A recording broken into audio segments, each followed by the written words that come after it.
دراني صاحب تاسو د کوټې نه تشریف راوړئ دې کانفرنس باره کې تاسو څه خیالات اظهار کوئ؟ ما په خیال دا ادب یو شی دی لکه بوټی یو درخت چې د هغې د ودې دپاره د فضا د یو موسم ضرورت وي نو دغه ادبي کانفرنسونو لوی مقصد دغه یي چې دغسې یو فضا را پیدا کړي چې په هغه کې ادب دا بوټی دا زړی یا دا تخم دا راشین شي زرغون شي او دا وده وکړي نو دا کانفرنسونه زما په خیال دغه اهمیت دی او دا وخت زه سلیم داس ته د زړه د کوم خراج عقیدت وړاندې کوم چې هغه دا دومره لوی کار وکړي چې په ډېرو لویو وسایلو څوک نشي کولی نو زه د ده او د دې ملګرو کار ډېر ستاینه کوم. اصل کې دا د پښتو څلورم عالمي کانفرنس دی. په هر صورت دا ډېر زیات ښه کوشش دی ځکه چې دنیا ډېره زیاته مخ په وده روانه ده او موږ ته په خصوصیت سره موږ ډېر جدوجهد کړی دی د ژبې ډېر زیات ضرورت دی دې صوبې ته موږ غواړو چې دا پښتو ژبه چې کومه ده دې کې بلا صلاحیت دی چې دا سرکاري ژبه شي دا دفتري ژبه شي دا د تعلیم ژبه شي او د دې لپاره دا کوشش د ټولو پښتنو ډېر ښه روان دی دا کانفرنس او انشاءالله چې دې کې به ښه نتایج بار ته راوځي. زه خو په دې خیال باندې کانفرنس ته راغلی یم چې یو خو هلته کې موږ هم د کلتوري ټولنې په نوم باندې په کلیفورنیا کې د خپلې ژبې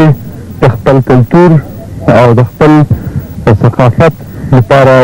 دا ټولنه جوړه کړې ده او موږ کوشش کوو چې په دنیا په هر ګوټ کې دغه خپل یو فرض هم ګڼلی دی چې موږ دا سرته ورسوو او د خپلې ژبې د خپل کلتور خدمت وکړو. بله خبره همدغه جذبې تحت دلته کې راغلی یم چې دلته کې په موږ باندې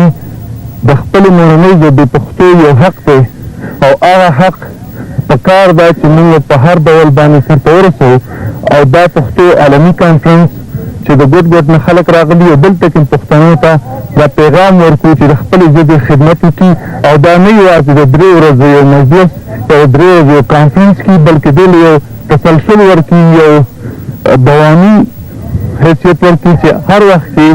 دا کانفرنس کې چې څه ویل کېږي یا څه کېږي د دې لپاره یو منصوبه بندي وشي یو کار وشي او هغه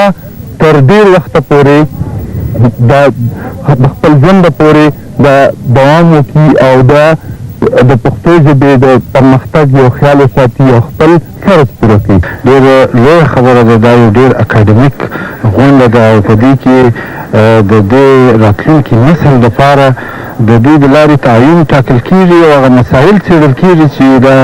خلک ورسره مخامخ دي بالخصوص پښتانه د هغه ژبه دا وطن دا پاکستان دا زموږ وطن دی موږ په دې کې اوسو موږ حقوق لرو دا حقوق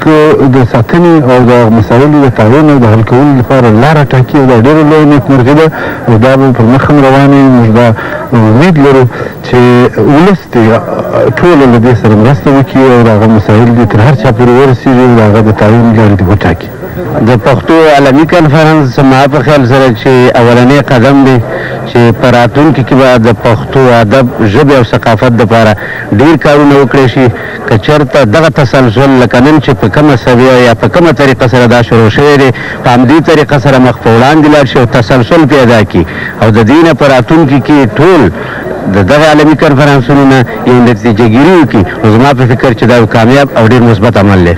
حاجي ستاسو څه نوم دی او کوم ځای نه راغلي یو؟ زما نوم کبیر ستوری دی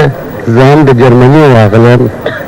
حاجي دا تاسو خو به کانفرنسونه ډېر داسې کتلي په دنیا کې بار ملکونو کې نو دې قسم کانفرنس او د هغوی تاسو مقابله په کوم نظر کوئ؟ دا په نړۍ کې یو غټه تخنیکي وده مخ په وړاندې روانه دا تخنیکي وده په ادب باندې هم پوره اغېزه لري او ادب ته بیخي بل رنګ ورکړی دی. سړی کولی شي چې یو کتاب د بل ځای نه راوغواړي په 2 دقیقو کې یا چاپ کړي همدغسې سړی کولی شي چې په کمپیوټر په وسیله باندې یو کتاب په اسانۍ سره او په لنډه موده کې چاپ کړي نو دې په ادبي ژوند کې بدلون راوستلی دی. داسې کنفرانسونو ضرورت دی په اوسني وخت کې چې وشي چې د نړۍ د تخنیکي ودې سره زمونږ ادب هم عیار شي. دې کانفرنسو پورې چې بنیادی مقصد دی هغه دا دی چې پښتو ژبې ته وده ورکړی شي، ترقي ورکړی شي. په دې سلسله کې د ګوټ نه شاعران، ادیبان، لیکوال شامل شو او په دې کې ټول نه لویه خبره ده چې قبایلي علاقې شاعرانو په ډېر لوی اکثریت کې په دې کې شراکت وکړو او ډېرې ښې مقالې او قراردادونه وغیره پیش